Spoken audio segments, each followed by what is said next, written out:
ఇప్పటికే ప్రపంచమంతా యుద్ధాలతో అట్టుడుకుతోంది. ఇటీవల భారత్ పాక్ మధ్య ఉద్రిక్తతలు తగ్గాయనుకుంటే మళ్లీ మరో వార్, అదే ఇరాన్ వర్సెస్ ఇజ్రాయిలీ వార్.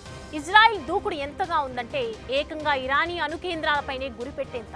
దీంతో మరో యుద్ధ వాతావరణకు తెరలేచింది. ఇంతకీ ఇరాన్ ఇజ్రాయిల్ మధ్య గొడవేంటి? ఇరాన్లోని ఏ ప్రాంతాలపై ఇజ్రాయిల్ దాడి చేసింది? అక్కడి మీడియా రిపోర్ట్స్ ఏం చెబుతున్నాయి? ఈ విషయంలో ఇజ్రాయిలీ ప్రధాని వినిపిస్తోన్న వాదనేంటి?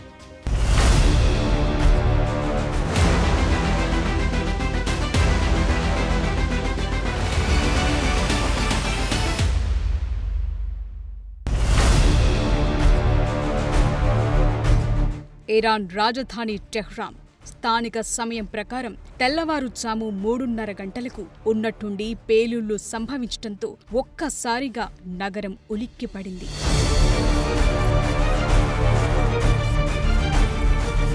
ఇరాన్ స్టేట్ టీవీ ప్రసారాల ప్రకారం టెహ్రాన్లో కొన్ని నివాస ప్రాంతాలు దెబ్బతిన్నాయన్న వార్త వెలుగుచూసింది.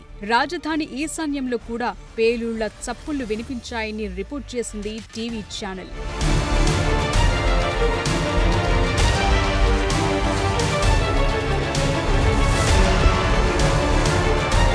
ఇరాన్ ప్రజల పరిస్థితి ఎలా ఉందంటే ఆ వేకువజామున వారు వైమానిక దాడి జరిగినట్టు సూచించే సైరన్లతో మేల్కొన్నారు. అంతేకాదు వారి ఫోన్లు సైతం వార్నింగ్ మెసేజ్ సౌండ్స్ చేశాయి.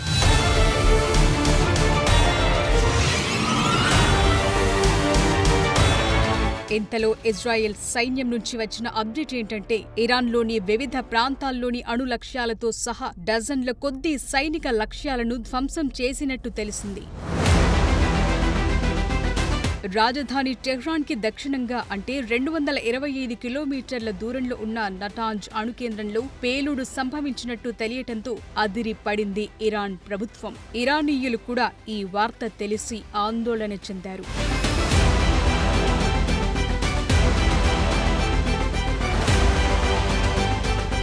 ఇంతకీ ఈ దాడులు నిజమేనా అన్న కన్ఫర్మేషన్ తీసుకుంటే ఎందుకు అంతర్జాతీయ అణుశక్తి సంస్థ సైతం ఈ విషయం జరిగినట్టుగా ధృవీకరించింది. అయితే దాడి జరిగిన సైట్లో రేడియేషన్ స్థాయిలో ఎలాంటి పెరుగుదల లేదని ఇరాన్ అఫీషియల్స్ చెప్పినట్టు IAEA ప్రకటించడం కాస్త ఊరటనిచ్చే అంశం. ఇలాంటి అణుకేంద్రాలపై ఎప్పటికీ దాడి చేయకూడదు. ఈ దాడులు అణుభద్రత, రక్షణ చర్యలతో పాటు ప్రాంతీయ, అంతర్జాతీయ శాంతి భద్రతకు విఘాతం కలుగజేస్తాయని IAEA అధినేత రాఫెల్ గ్రాస్సీ అన్నారు. అణుభద్రతను ప్రమాదంలో పడేసే సైనిక చర్య ఇరాన్ ప్రజలకు మాత్రమే కాదు, అంతకు మించిన పరిణామ క్రమాలకు దారితీస్తుందని ఆయన వివరణ ఇచ్చారు. ఇరు పక్షాలు సమస్య మరింత తీవ్రతరం కాకుండా సంయమనం పాటించాలని పిలుపునిచ్చారు రాఫెల్ గ్రాస్సీ.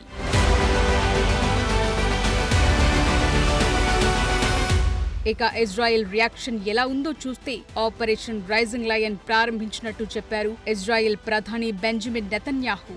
ఆ దేశ అణుగుండెలపై దెబ్బతీశామని ఈ మేరకు ఒక వీడియో సందేశాన్ని విడుదల చేశారు Netanyahu. Moments ago, Israel launched Operation Rising Lion, a targeted military operation to roll back the Iranian threat to Israel's very survival. This operation will continue for as many days as it takes to remove this threat. For decades, the tyrants of Tehran have brazenly, openly called for Israel's destruction. They've backed up their genocidal rhetoric with a program to develop nuclear weapons. In recent years, Iran has produced enough highly enriched uranium for 9 atom bombs. 9.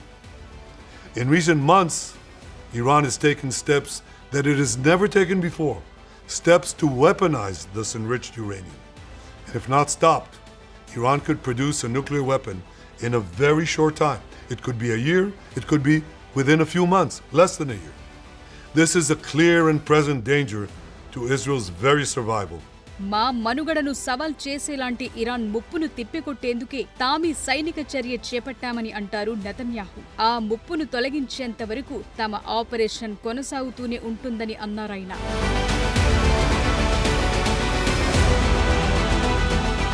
ఇజ్రాయెల్ని నాశనం చేస్తామని కొన్ని దశకాలుగా Iran బహిరంగ వ్యాఖ్యలు చేస్తూనే ఉంది. అణ్వాయుధ అభివృద్ధి చేసేందుకు కూడా తీవ్ర యత్నాలు సాగిస్తోంది. ఇటీవల ఇరాన్ అధిక మొత్తంలో శుద్ధి చేసిన యురేనియం ఉత్పత్తి చేసింది. దీంతో 9 అణుబాంబులు తయారు చేయొచ్చని అంటారు నెతన్యాహు.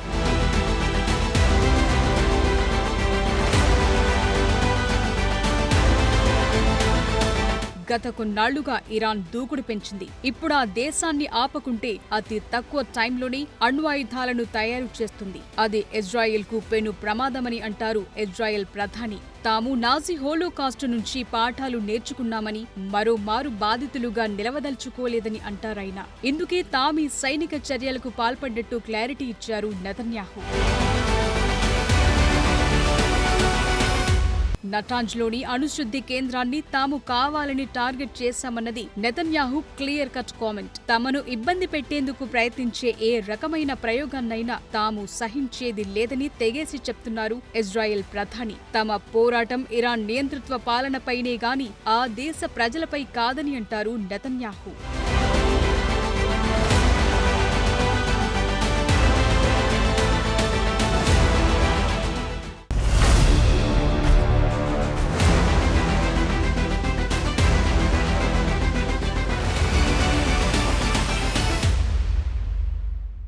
తమ అణుప్రయోగం కేవలం పౌర ప్రయోజనాల కోసమని అంటోంది ఇరాన్. అయితే ఈ మాట ఇజ్రాయెల్ మాత్రమే కాదు, అణు నిఘా సంస్థ కూడా నమ్మటం లేదు. మరి ఇరాన్ అసలు ఉద్దేశమేంటి?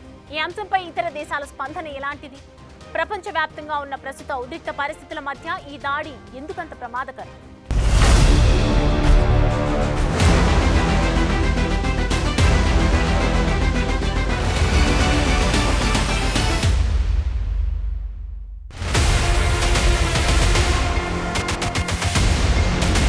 ప్రస్తుతం ప్రపంచ వాతావరణం ఏమంత సరిగా లేదు. ఇటు చూస్తే రష్యా ఉక్రెయిన్ మధ్య 3 ఏళ్లకు పైగా యుద్ధం జరుగుతూనే ఉంది. ఈ మధ్య ఈ రెండు దేశాలు ఒకరిపై మరొకరు భీకర దాడులు చేసుకున్న పరిస్థితులు. సరిగ్గా శాంతి చర్చలకు ముందు ఉక్రెయిన్ రష్యన్ వైమానిక దళాలపై దాడి చేయటం తెలిసిందే. దీనికి రష్యా ప్రతీకార దాడులు చేసింది విదితమే.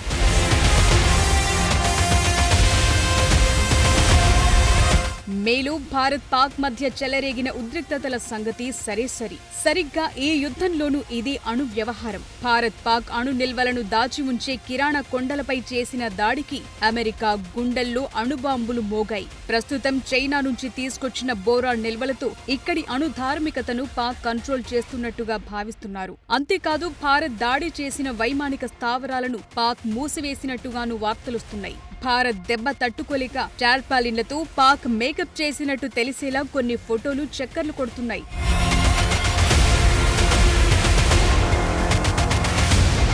ఇక సిరియా యెమెన్లపై అమెరికా తరచూ చేసే దాడులది మరో యుద్ధగాథ. ఇక హమాస్తో ఇజ్రాయెల్ ఘర్షణ ప్రపంచమంతా తెలుసు. అమెరికా, బ్రిటన్ తదితర దేశాలు ఉగ్రవాద సంస్థగా గుర్తించిన హమాస్, ఇజ్రాయెల్ మధ్య కొంతకాలంగా దాడుల పరంపర కొనసాగుతోంది. హమాస్ కి ఇజ్రాయెల్ కి గొడవెంటని చూస్తే హమాస్ 1987లో ముస్లిం బ్రదర్హుడ్ లో ఒక శాఖగా ప్రారంభమైంది. ఇస్లామిక్ రెసిస్టెన్స్ మూవ్మెంట్ ఇది ఈ సంస్థ ప్రధానోద్దేశం. పాలస్తీనా భూమిపై ఇజ్రాయెల్ ఉనికినిది వ్యతిరేకిస్తుంది. ఆక్రమిత వెస్ట్ బ్యాంక్, తూర్పు జెరూసలేం, గాజా అంతటా ఇస్లాం రాజ్యముండాలని కోరుతుంది హమాస్. 2007 నుంచి గాజా స్ట్రిప్ లో హమాస్ పాలన నడుస్తోంది. 2025 జనవరిలో వీరి మధ్య యుద్ధాన్ని ఆపటానికి ఇజ్రాయెల్ పాలస్తీనా ఖైదీలను విడుదల చేయటానికి ఒక ఒప్పందం జరిగింది కూడా.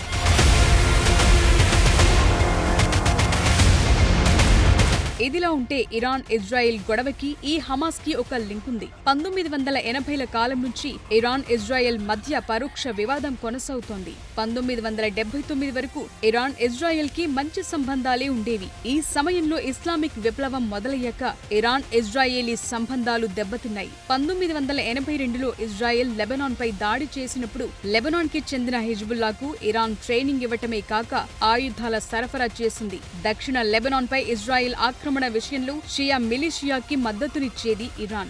ఇరానియన్ ఇస్లామిస్టులు పాలస్తీనాకు మద్దతిచ్చేవారు. 1979 తరువాత పాలస్తీనా లిబరేషన్ ఆర్గనైజేషన్, ఆ తరువాత పాకిస్తాన్ ఇస్లామిక్ జిహాద్, హమాస్ తో సంబంధాలు ఏర్పరచుకుంది ఇరాన్. 2006లో ఇరానీ మద్దతు గల హిజ్బుల్లాతో ఇజ్రాయెల్ యుద్ధం చేసింది. గాజా స్ట్రిప్, దాని చుట్టుపక్కల గల పాలస్తీనీయులతో ఇజ్రాయెల్ అనక దాడులు చేసింది. 2008 నుండి 2009, 2012, 2014, 2021, 2023 నుండి 2024లో ఈ యుద్ధాలు సాగాయి.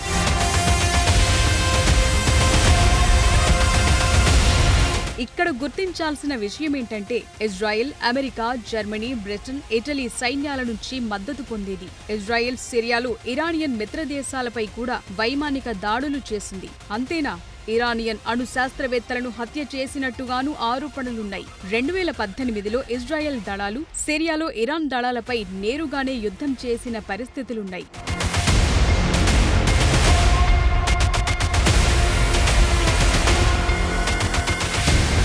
ప్రస్తుత పరిస్థితికొస్తే ఇరాన్కి, ఇజ్రాయెల్కి ఉన్న గొడవకు పాలస్తీనాయే ప్రధాన కారణం. ఇరానియన్ ఇస్లామిస్టులు బేసిక్గా ఏమనుకుంటున్నారంటే పాలస్తీనా ప్రజలు ఇజ్రాయేలీ బాధితులుగా భావిస్తారు. ఈ విషయంలో రెండు దేశాల మధ్య గత కొంతకాలంగా భేదాభిప్రాయాలున్నాయి. ఒక సమయంలో ఇజ్రాయెల్, ఇరాన్ తమ అస్తిత్వానికే ముప్పుగా భావిస్తుంది. ఇరాన్ తమ జాతికే ప్రమాదకరమైన ధోరణి కనబరుస్తున్నట్టుగా ఈ దేశం అంచనా వేస్తుంది. దీంతో ఇరాన్ అణ్వాయుధాల సేకరణ చేయకుండా తీవ్రంగా కట్టడి చేస్తుంది. అందులో భాగంగానే ఈ దాడులు చేసినట్టు చెప్తున్నారు నెతన్యాహు.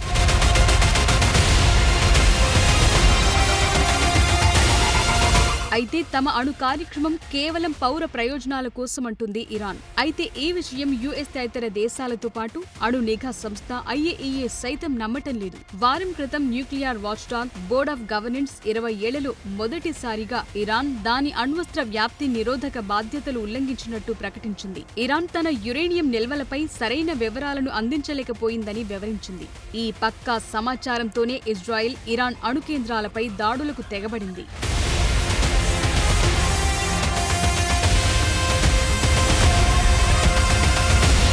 అయితే ఇజ్రాయెల్ దాడుల నుంచి తమ దేశ సార్వభౌమాధికారాన్ని కాపాడుకుంటామని ప్రకటించింది ఇరాన్. శుక్రవారం ఉదయం ఇరాన్, ఇజ్రాయెల్ వైపు 100 డ్రోన్లను ప్రయోగించినట్టు చెప్తున్నాయి ఇజ్రాయెల్ రక్షణ దళాలు. వాటన్నిటినీ తాము అడ్డగించినట్టుగా చెప్తోంది ఇజ్రాయెల్ డిఫెన్స్ ఫోర్స్. అయితే ఇజ్రాయెల్ దూకుడు వెనుక అమెరికా సైతం బాధ్యత వహించాల్సి ఉందని అంటోంది ఇరాన్ విదేశాంగ శాఖ. అయితే అమెరికా విదేశాంగ కార్యదర్శి మార్కో రూబియో మాట్లాడుతూ ఈ దాడులకు తమకు సంబంధం లేదని ప్రకటించారు. తాము ఇజ్రాయెల్ కి ఎలాంటి సాయం అందించలేదని అన్నారాయన. అయితే ఈ ప్రాంతంలో తమ సేవలను కాపాడుకోవటం తమ బాధ్యతగా భావిస్తామంటోంది అమెరికా.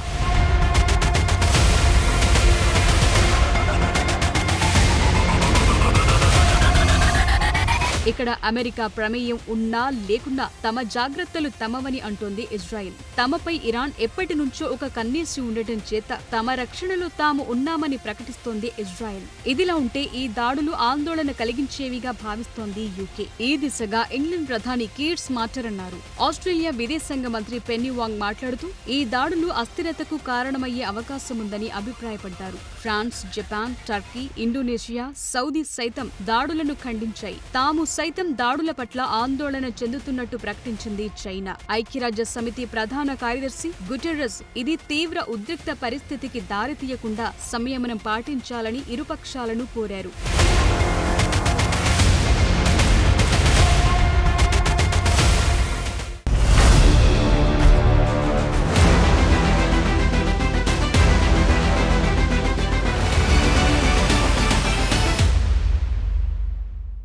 ఇరాన్ అంతటా ఇజ్రాయెల్ చేసిన దాడుల్లో ఇరాన్ సాయుధ దళాల అధిపతి, IRGC కమాండర్, ఎమర్జెన్సీ కమాండర్ హతమైనట్లు ప్రకటించింది ఇజ్రాయెల్ డిఫెన్స్ ఫోర్స్. ఇరాన్ అణు శాస్త్రవేత్తలు 6గురితో పాటు 100కి పైగా ప్రాణాలు పోయాయని, మృతుల్లో పిల్లలతో సహా పౌరులు కూడా ఉన్నట్లు ప్రకటించింది ఇరాన్ స్టేట్ టీవీ. ఇటీవల ఇది ప్రస్తుత మరో యుద్ధం తాలూకు పర్యావసనం. ఇప్పటికే కొన్నేళ్లుగా సాగుతున్న ఈ ఘర్షణాత్మక వాతావరణం ఈ దాడులతో ఏ మలుపు తీసుకుంటుందో తేలాల్సి ఉంది. For more videos like this, subscribe Big TV channel.